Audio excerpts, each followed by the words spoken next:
আঙ্গুর লগে খাওয়া লাগতো না, আইনে পলাই ফলাই খাইন যে আইনের তো মেস আছে। হ আছে। দিন মেসটা দিন।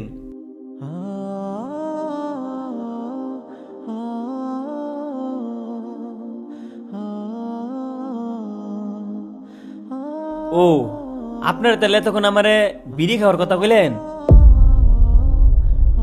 তাই আইনে বুঝুন না আইনের কি এর কথা কইতাছি। আরে ভাই আমি তো বিড়ি টিড়ি খাই না। হুজুর আইনাঙ্গর আবু ভাইসুন বিড়ি খাই না মেস লয়ে ঘুরুন কি লিগা? মেস লয়ে কারা ঘুরে? যারা বিড়ি খায় হেরা মেস লয়ে ঘুরে। আইনে কি রাস্তাঘাটে রান্ধুন যে মেস লয়ে ঘুরবাইন? ফাহিম হুজুরও বলে বিড়ি খাই না, আবার লগে ঘুরে মেস লয়ে ঘুরে। আচ্ছা হুজুর আমি মাইনা নিলাম আইনে বিড়ি খাই না, আইনে আমার একটা প্রশ্নের জবাব দিন। আইনে বিড়ি খাই না আইনের লগে মেস থাকবো কি লিগা? তাহলে শুনেন, আমি আমার সাথে কেন মেস নিয়ে ঘুরি? যখন আমার কোনো পাপ কাজ করতে মনে চায় তখন এই মেস দিয়ে আমি আমার হাতকে পুরাই, যেন জাহান্নামের আগুনের সেই ভয়াবহতাকে আমি অনুভব করতে পারি এবং যেন এটা আমি উপলব্ধি করে পাপ কাজ থেকে ফিরে আসতে পারি।